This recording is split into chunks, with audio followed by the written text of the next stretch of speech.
Hello, আসসালামু আলাইকুম। Visa tutor থেকে মহিউদ্দিন আরও একটি চমৎকার তথ্যবহুল ভিডিও নিয়ে হাজির হয়েছি।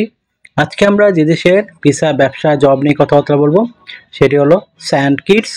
এই দেশটি আপনার কিন্তু আমেরিকা এবং কানাডার পাশে অবস্থিত।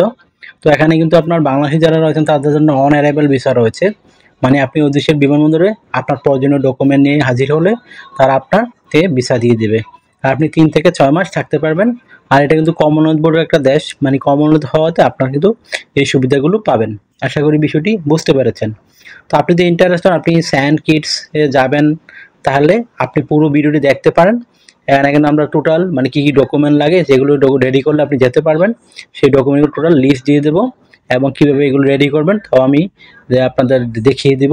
আর একটা বিষয় হলো এখানে যে আপনি ফ্লাইট টিকিট রয়েছে সেটি আপনি কীভাবে করবেন, ফ্লাইট রুট, সেটা একটা ইম্পর্টেন্ট বিষয়। তো সেগুলো নিয়ে আমরা আলোচনা করব। তো আপনি ইজিলি এই দেশটিতে যেতে পারবেন যদি আপনি পুরো ভিডিওটা একটু মনোযোগ সহকারে দেখেন। তো চলুন শুরু করা যাক, আমরা টপিকগুলো আলোচনা করি, তাহলে আপনার জন্য ক্লিয়ার হয়ে যাবে। তো সেন্ট কিটস যেতে হলে আপনাকে বিভিন্ন ডকুমেন্ট ফাইল রেডি করতে হয়। বিশেষ করে আপনার hotel booking, flight booking, travel itinerary, আপনার একটা কভার লেটার, প্রফেশনাল মানের সিভি, তারপর হচ্ছে আপনার এই ব্যবসায়ী হলে ট্রেড লাইসেন্স। আর আপনার যদি থাকে বিশেষ করে এই আপনি যদি মানে চাকরি জীবনে এনওসি পেপার, টিন সার্টিফিকেট থাকলে টিন সার্টিফিকেট, ই রিটার্ন সার্টিফিকেট, এগুলো আপনার লাগবে। তো আপনি এগুলো কীভাবে রেডি করবেন, এটা একটা মোস্ট ইম্পর্টেন্ট বিষয়। তো প্রথমে আপনার যে রেডি করতে হবে সেটি হলো আপনাকে একটা এই প্রথমে আপনাকে যে কাজটি করতে হবে সেটি হলো আপনাকে একটা এই হোটেল বুকিং করতে হবে, সেটি হলো সেন্ট কিটসে। তো আপনি সেটি কীভাবে করবেন, তো আপনি বিভিন্ন অনলাইন সাইট রয়েছে, বিশেষ করে booking.com, agoda.com, এই ধরনের নানান সাইট, এগুলোতে আপনি গিয়ে আপনি সেন্ট কিটসে একটা হোটেল বুকিং করতে পারেন। তারপর আপনাকে যেটি করতে হবে সেটি হলো আপনার একটা ট্রাভেল আইটিনারি লাগবে। ধরেন আপনি ওখানে গিয়ে 1 মাস থাকবেন। তো 1 মাস আপনি কি করবেন, সকাল, বিকাল, দুপুর, রাত্র, মানে কোথায় ঘুরতে যাবেন, কি খাবেন, সেগুলো টোটাল একটা বর্ণনা আপনাকে 1 মাসের দিতে হবে। এটাকে বলে ট্রাভেল আইটিনারি। তারপর একটা ফ্লাইট আইটিনারি রেডি করতে হবে। তো ফ্লাইট আইটিনারি নর্মালি যেটা হয় মানে আপনি একটা মানে বিমান টিকিট বুকিং করবেন, সেটা আপনি অনলাইনে করতে পারেন, আবার বিভিন্ন এজেন্সি রয়েছে তাদের মাধ্যমেও করতে পারেন।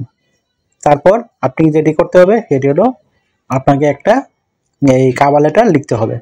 তো কভার লেটার কিন্তু একটা মোস্ট ইম্পর্টেন্ট বিষয়। তো কভার লেটারে আমরা লিখতে পারেন যে বিষয়টি, সেটি হলো আপনি সেন্ট কিটসে কেন যেতে চান, 1 মাস যে থাকবেন আপনার মানে কি পারপোজ, মানে কি উদ্দেশ্য, সেটি একটু সুন্দর করে ব্যাখ্যা করতে হবে। আর আপনার কাছে যে ডকুমেন্টগুলো রয়েছে সেই ডকুমেন্টের টোটাল লিস্ট আপনি নিচে দিয়ে দিবেন। আমি একটু আগে যে বলে দিলাম, আশা করি এই বিষয়টি বুঝতে পারেন। তা হয়ে গেল একটা প্রফেশনাল মানের কভার লেটার। তারপর আপনাকে একটা প্রফেশনাল মানের স্ট্যান্ডার্ড সিভি রেডি করতে হবে। তো সেটি আপনি যে কোনো ফরম্যাটেই করতে পারেন, যেহেতু তাদের কোনো নির্দিষ্ট ফরম্যাট নেই। তো এখানে আপনি যে কোনো ফরম্যাটেই করে নিয়ে গেলেই হবে।